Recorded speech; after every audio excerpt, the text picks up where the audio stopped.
This week on Project TJ, we're still battling that mysterious stalling issue. However, I think we've made some progress.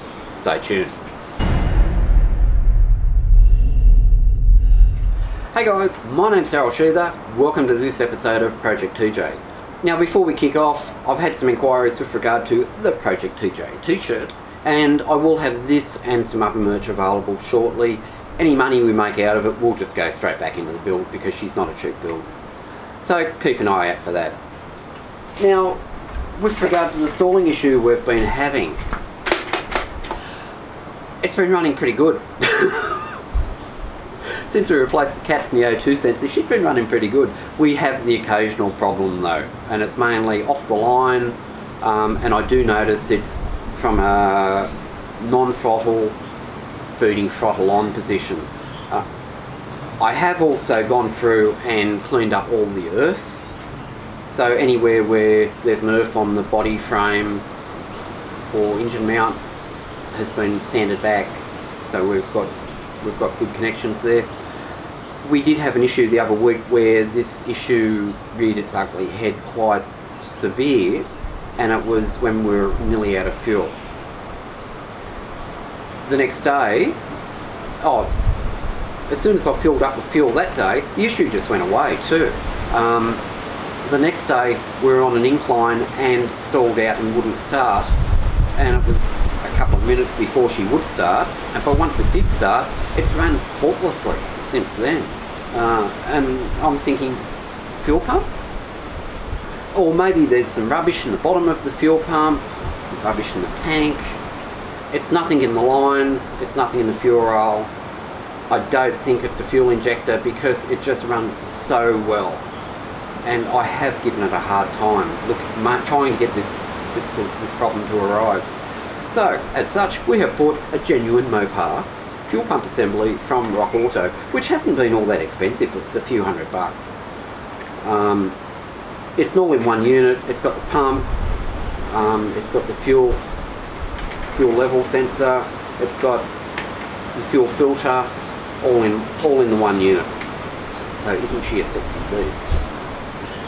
I'm thinking that the old one could have crap in here or crap in the tank, or it's on its way out. So to fit this, we just need to drop the tank. It's probably 6 or 8 bolts under the electrical connection and the hoses. There's a ring around the top of this. Take that off. Lift out the old one, inspect inside, see if there's any crud in the tank, and then fit this and reverse the procedure. So not a big job, but it will take all of that out of the diagnostic process because it's all new and it should be fine.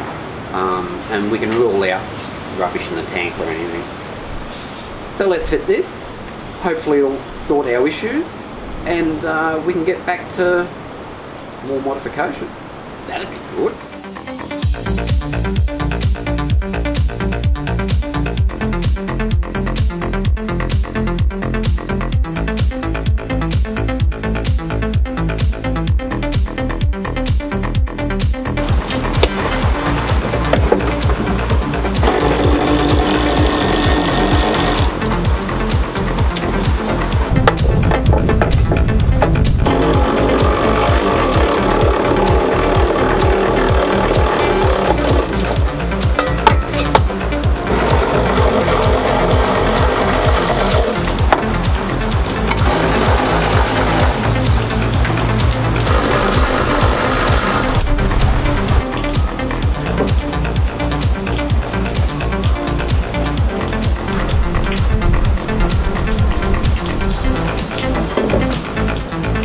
Now this is slightly different than the earlier model, whereas it's got a ring that can be knocked off and it's got slots where you can put in. She's all like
it's just decided to rain, just as I decided to do an outtake.